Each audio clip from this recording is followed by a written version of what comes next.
Rule 1. We will discuss briefly the first of our 10 rules for better living. Our theme is, therefore, to stop worrying.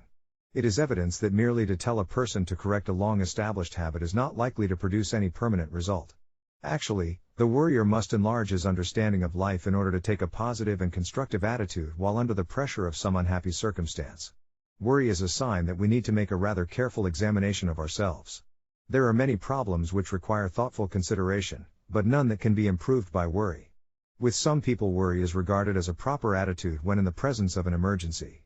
It seems to indicate that we are deeply moved and willing to accept the burden of living with all its most distressing implications.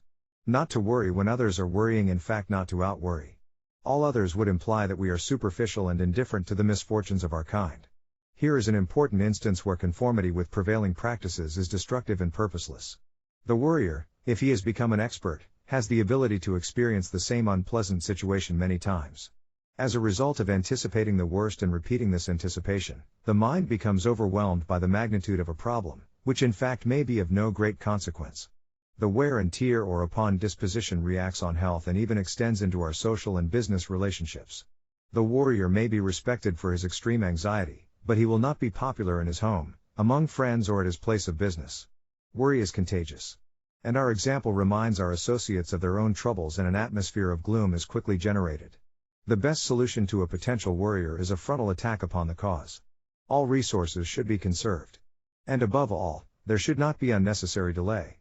The longer we linger on the verge of a painful situation, the more painful it becomes. The very process of worrying works a hardship upon our mental resources. There is very little room for positive thinking in a mind that is already filled with fears, doubts, and uncertainties. If the day comes when we must meet the emergency, we are at least ready. If we have not exhausted our optimism and undermined our courage. If worrying about things in general is unwise, worrying about ourselves in particular is still more foolish. It is very easy to drift toward hypochondria, which is a morbid anxiety about ourselves, our health, and our adjustments with society. Worry always increases. Fear in turn impairs judgment and discourages prompt and practical action. It has been observed that those with few problems are often the greater worriers. When we are confronted with a major crisis, we usually instinctively rise to the occasion. We face tragedy much better than trivial inconveniences. An old Greek philosopher in a pensive mood was once asked what he had on his mind.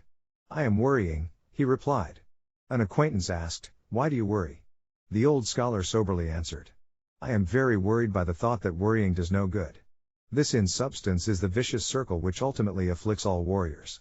The best antidotes for worry are a deep and abiding faith in the benevolence of Providence, the wisdom to solve problems in a natural and simple way, and the courage to be true to principles under adversity. It has been said that the height of wisdom for man is that he shall know what to do next. And the height of courage is the strength to do that which should be done. If we are unable to accomplish this integrity within ourselves, we should realize that future happiness and security must be attained through the re-education of our habits and attitudes. If we want to be happy, we should take some time. We are now devoting to less important projects and build within ourselves resources which can ensure a fuller and better life. May we conclude that in this case, a word to the wise should be sufficient? Think straight and live straight.